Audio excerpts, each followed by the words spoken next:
Hey guys, Liana here, Thursday. I apologize in advance if you hear sort of a rattling of this noise. That is a lozenge. My throat is still a bit sore. And so it was either do this thing with a lozenge in my mouth or just not do it at all because it was going to hurt my throat. So hopefully you'll understand and deal with the weird noise once while I continue to struggle to get back on my feet. It's really frustrating to be sick for now it's officially over a week, which is annoying, but I continue to make videos and write columns and stuff anyway. But I decided to do this particular video because so many people directly reached out and asked me to do it. And what I liked about the way they approached me was that a lot of them didn't take a side in their approach to me. They wanted to hear my thoughts on it.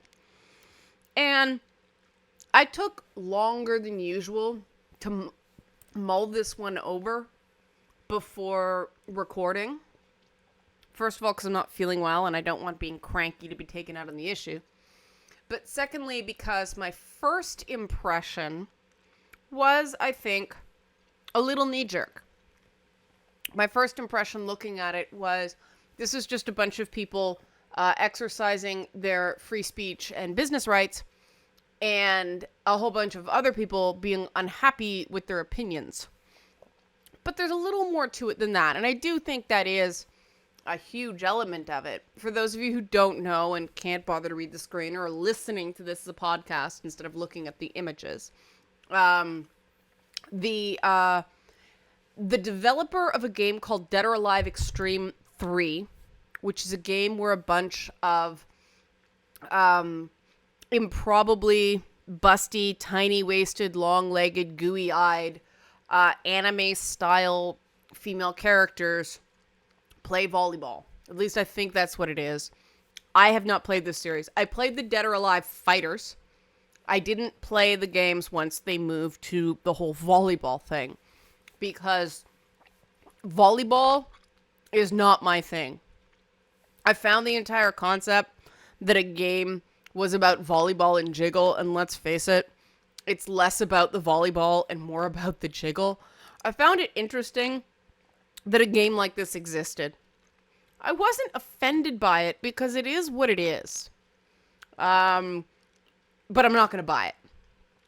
And that's not a boycott.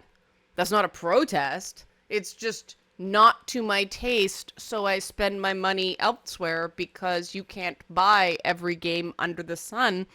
It is not possible in terms of time, nor for a lot of us money. So we choose which games we want to play and which games we don't want to play. And that's the way the free market works. And so the developer of the game, and I like Team Ninja very much as a developer as a rule, but they had said that they won't be bringing the game out specifically for the West for fear of backlash. And this happens quite a bit. There's when I worked in conventional television, we had issues with our show because our show was predominantly dialogue-driven comedy with some celebrity interviews as the center point of the show. And big, broad sight gags are much easier to sell overseas than anything language-based, because when you translate them, there are idioms and terms of phrase that don't quite keep the same sizzle when you port them into another language. So this is a decision that every developer has to make for themselves. Team Ninja is certainly not the first developer to choose not to bring a game over. I believe some of the Xenosaga games never made it over here. I remember back in the day that there were some games that weren't released in North America because they had lesbian content, and at that point it was, the right-wing extremists who were all up in arms about video games. They realized they lost with the whole anti-violence thing, and so now the left's having a crack. Is any of this surprising? not really to me if you study history. But what seems to have sparked this whole thing into a fire and gotten so many people upset is the belief that a online retailer of games called PlayAsia has decided to provide a game with English subtitles in their store for North American players. And they use the term SJW. And SJW has, thanks to revisionist history, become a Gamergate term. Now, my understanding is that the term SJW existed before Gamergate. Gamergate didn't invent it. They may have popularized it. But, you know, the PlayAsia social media person went a bit loopy on this one. You can see some of the comments here. We would never forget about our life as his hometown.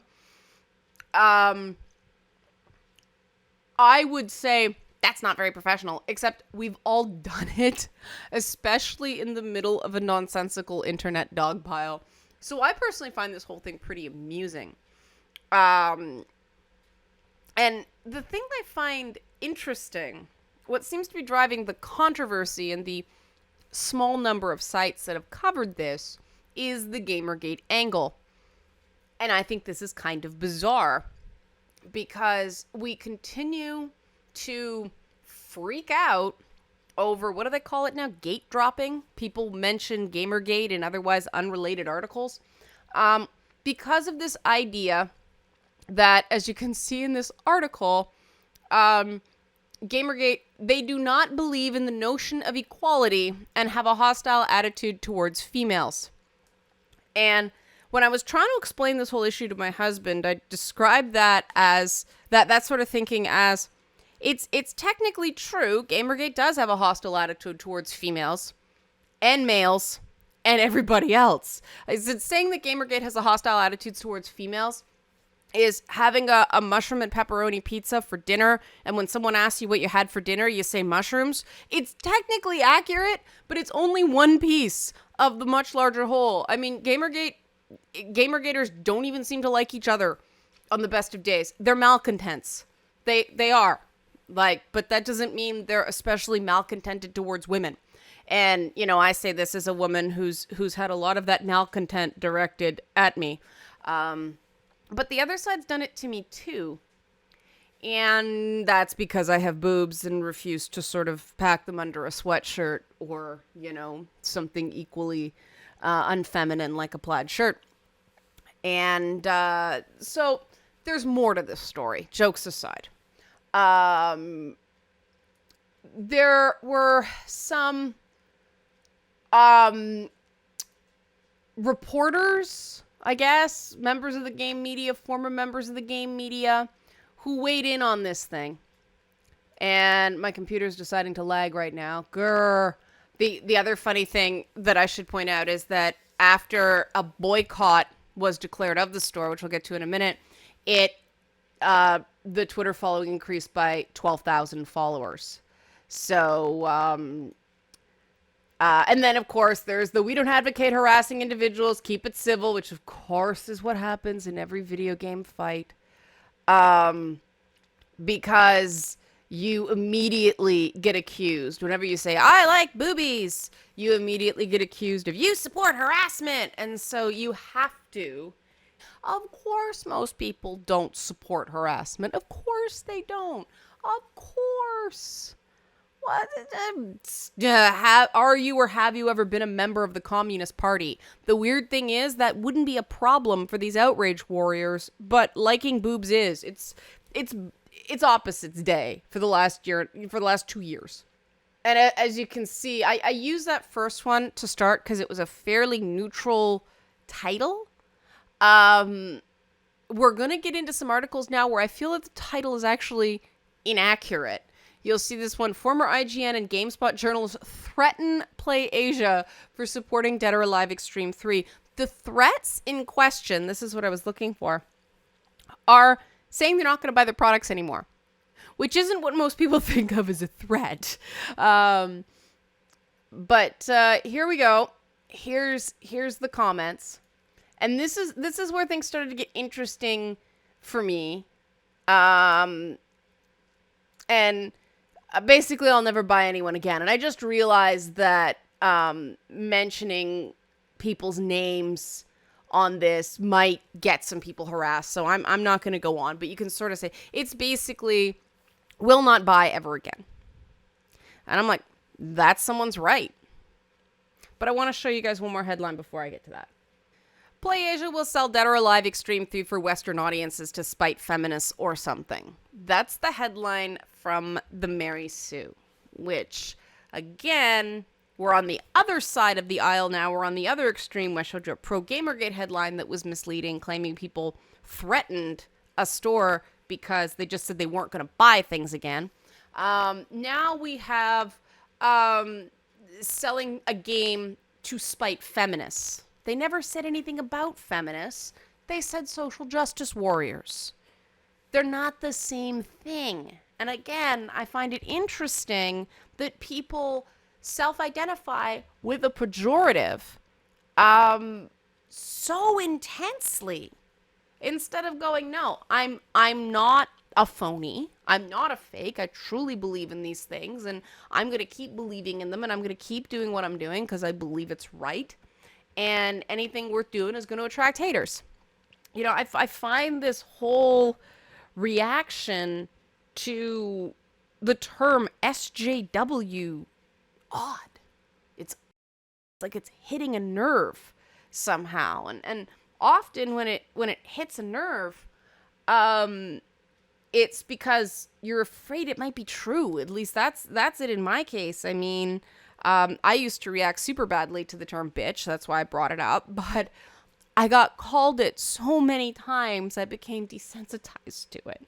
And now I'm just like, is that all you got? And it's a joke.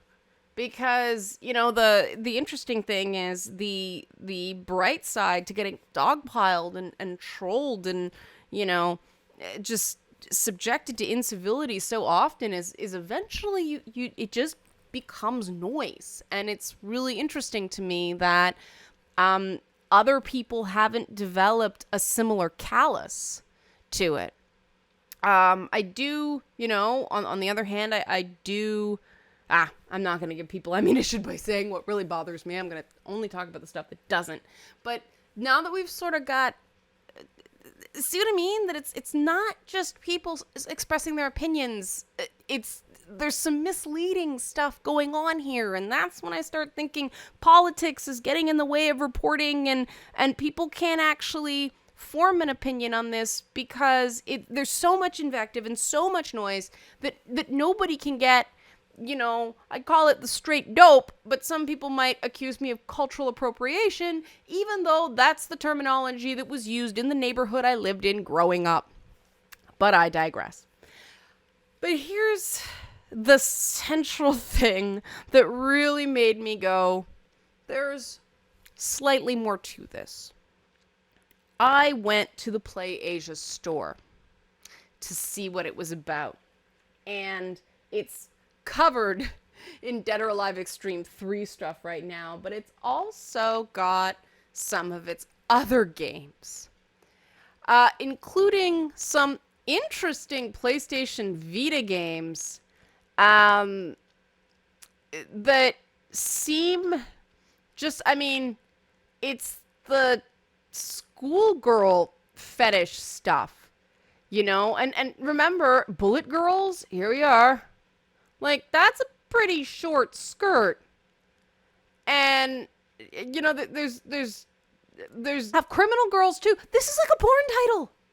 This is like a porn title. So members of the gaming press claim to have shopped at PlayAsia.com in the past.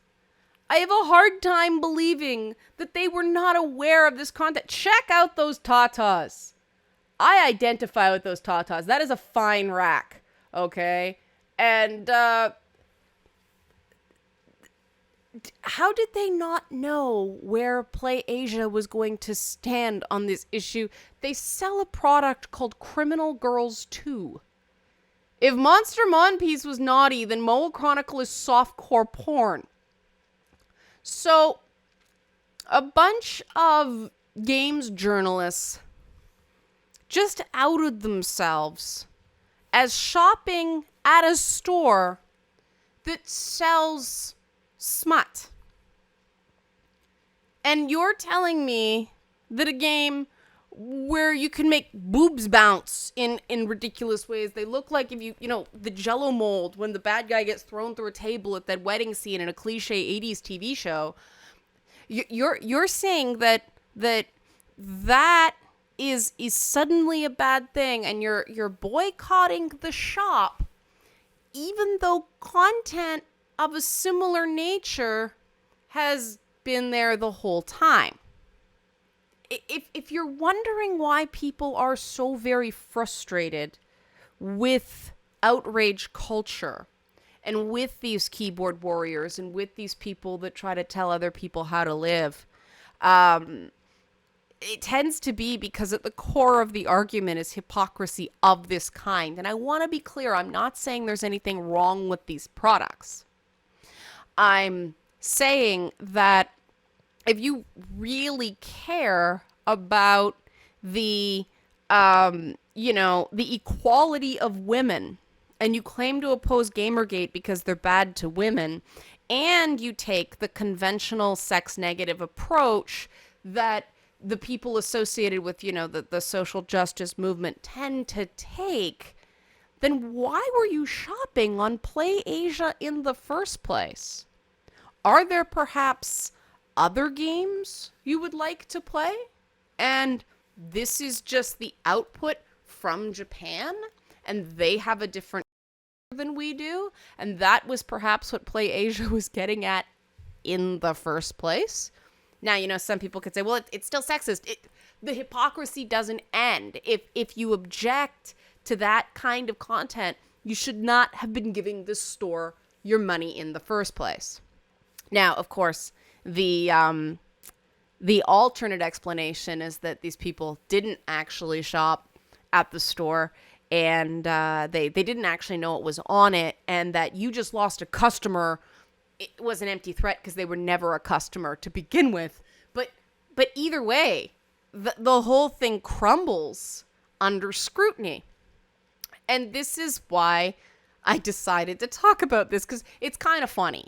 Okay, it's kind of funny that the whole internet is freaking out over a site that sells like games with robots and softcore porn. I mean, that sounds like an awesome weekend for some people to meet. Giant robots, softcore porn, no probs. I mean, that means nobody's out killing anyone. But, the giant robots part sounds awesome. Porn is not going away. Porn has been around for a very, very long time. So I suggest, instead of everybody getting angry, the best thing for people to do is just treat Dead or Alive Extreme 3, Dead or Alive Extreme 3 Fortune, whatever that means. Is she hiding like a nickel in her cleavage? I don't know. Is there a ruby in there? Like, what is it from Zelda? Rupees? Is there a rupee in her cleavage? And did she just pass gas? Is she venting that skirt? I mean, context is everything in these images, yeah? I mean, who holds up their skirt in a pool for any reason but to sort of wave away a fart? I don't find this particularly sexy, but it's okay if you do. I just think farts are funny, and I talk about them probably a little too frequently. But, I mean, God, every single pic of this girl looks like she might be farting. But this is considered, like, sexy to some people, and that's fine. It is what it is, and that's why I really don't have a problem with it existing. I mean, is it a Japanese fetishization of Western women? Absolutely. Are there people in the West that fetishize Asian women? Absolutely. Is that a good or respectful thing? No. And that's something to talk about. But that's something to talk about, not scream about. Because this is an issue where if we all sort of chill and have a discussion, recognizing that it's not earth-shattering one way or the other. We might actually have an exchange of ideas and we might actually learn something from each other. But when it gets so loud and it gets so yelly and it gets so shouty and all this stuff, that can't happen.